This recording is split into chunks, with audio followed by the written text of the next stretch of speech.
Friends, এই বতৰত মানে ঠাণ্ডাৰ দিনত মোৰ সকলোতকৈ ভাল লগা ৰেচিপিটোৱে হৈছে এই মিক্স ভাজিখন।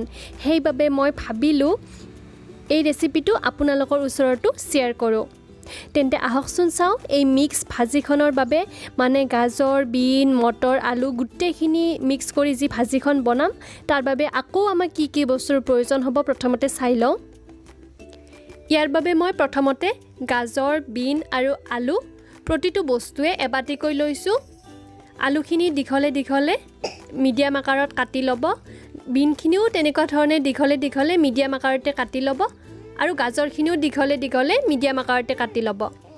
মটৰখিনি বাকলি গুচাই আধা বাতি কৰি লৈছোঁ, ভালদৰে ধুই লৈছোঁ গোটেইখিনি। এটা ডাঙৰ পিঁয়াজ দীঘলে দীঘলে কাটি লৈছোঁ, মিডিয়াম আকাৰৰ পিঁয়াজ ল'লে দুটা ল'ব আৰু এটা ডাঙৰ বিলাহী সৰুকৈ কাটি লৈছোঁ। হালধিৰ গুড়ি 1 পৰা 1.5 চামুচ আৰু নিমখটো ইয়াতে সোৱাদ অনুসৰিয়ে ল'ব।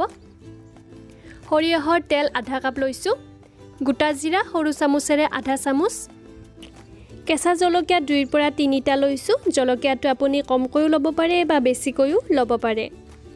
চব্জি মছলা মই ইয়াতে সৰু চামুচেৰে আধা চামুচ লৈছোঁ। এইটো একেবাৰে অপশ্যনেল হয়, যিহেতু মোৰ তাত চব্জি মছলা আছিল গতিকে মই ইয়াতে অকণমান দি দিছোঁ আৰু ধনিয়া অকণমান ল'ব। প্ৰথমতে মই গেছটো অন কৰি ইয়াতে কেৰাহী এটা দি দিছোঁ আৰু অকণমান গৰম হোৱাৰ পিছত গোটেই তেলখিনি ইয়াতে দি দিব। তেলখিনি যেতিয়া ভালদৰে গৰম হ'ব তাৰপিছত গোটা জিৰাখিনি দি দিব।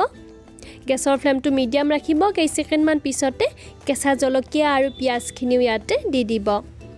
কেঁচা জলকীয়া আৰু পিঁয়াজখিনি বেছিকৈ ভাজিব নালাগে, মাত্ৰ 1 পৰা 2 মিনিট সময় অকণমান লৰালে হৈ যাব।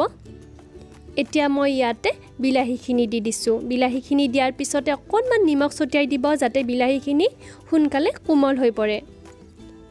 একেবাৰে বেছিকৈ কোমল হ'ব নালাগে, আমি ভাজিখিনি বনাওঁতে বিলাহীখিনি নিজে নিজে কোমল হৈ যাব।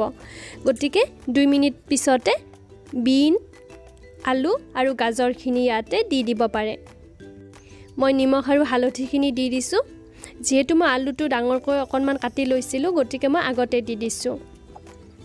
গোটেইখিনি ভালদৰে তলপৰ কৰি মিক্স কৰি ল'ব। যদি আপুনি আলুটো সৰুকৈ কাটি লয় তেতিয়াহ'লে বিন আৰু গাজৰখিনি আগতে অকণমান ভাজি ল'ব, আলুটো অকণমান পিছত দিলেও কোনো কথা নাই। এতিয়া মই ঢাকনি দি একেবাৰে ল' ফ্লেমত 10 মিনিটৰ কাৰণে ৰাখি দিম। মাজতে এবাৰ আপুনি চেক কৰি ল'ব। 10 মিনিটমান পিছত মই ঢাকনিখন গুচাই লৈছোঁ। মাজতে এবাৰ দুবাৰ চেক কৰি লৈছিলোঁ যাতে কেৰাহীত লাগি নাযায়, সেইটো আপুনি চেক কৰি থাকিব। এবাৰ মিক্স কৰি লৈছোঁ আৰু এতিয়া মই ইয়াতে মটৰখিনি দি দিম। এবাৰ পুনৰ মিক্স কৰি ল'ব ভালদৰে আৰু তাৰপিছত ঢাকনি দি 6 পৰা 7 মিনিট সময় মানে যেতিয়ালৈকে ভালদৰে গোটেইখিনি বস্তু সিজি নুঠে ৰাখি দিব, একেবাৰে ল' ফ্লেমত। মাজতে এবাৰ বা দুবাৰ চেক কৰি থাকিব। ঢাকনিখন গুচাই লৈছোঁ। কেতিয়াবা যদি কেৰাহীত লাগি যোৱা ধৰণে হয় তেতিয়া আপুনি মাজতে সৰু চামুচেৰে 1-2 চামুচ পানীও দি দিব পাৰে, কোনো কথা নাই। এই গোটেইখিনি ভালদৰে সিজি গৈছে, কিন্তু এতিয়া কোমল হৈ যোৱাৰ বাবে মই 3-4 মিনিট সময় একেবাৰে ল' ফ্লেমত এনেকুৱা ধৰণে ৰাখি দিম। এতিয়া মই চব্জি মছলাখিনিও দি দিছোঁ ইয়াতে আৰু এবাৰ মছলাখিনি দিয়াৰ পিছতে গোটেইখিনি মিক্স কৰি ল'ব। এতিয়া ঢাকনি নিদিয়াকৈ 3-4 মিনিটৰ কাৰণে এনেকুৱা ধৰণে মাজে মাজে লৰাই ল' ফ্লেমতে ভাজি থাকিব যাতে গোটেইখিনি ধুনীয়াকৈ কোমল হৈ পৰে। 3 মিনিটমান সময় ভালদৰে ভাজি থকাৰ পিছত গোটেই ভাজিখনৰ কালাৰটো কেনেকুৱা ধৰণে ৰঙচুৱা পৰিছে এয়া দেখিছে নহয়, আৰু ধুনীয়াকৈ কোমল হৈ গৈছে। এতিয়া মই কাটি থোৱা ধনিয়াখিনি ইয়াতে দি দিছোঁ আৰু এবাৰ মিক্স কৰি লৈছোঁ। ধনিয়াখিনি দিয়াৰ পিছতে আপুনি মিক্স কৰি লৈ গেছটো অফ কৰি দিব। গৰমে গৰমে এই ভাজিখন আপুনি ৰুটিৰ লগতো খাব পাৰে বা ভাতৰ লগতো পৰিৱেশন কৰিব পাৰে।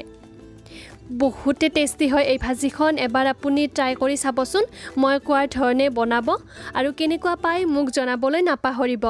যদি এই ভিডিঅ'টো চাই ভাল পালে তেতিয়াহ'লে লাইক কৰিব আৰু শ্বেয়াৰ কৰিব নিজৰ ফ্ৰেণ্ড আৰু ৰিলেটিভক।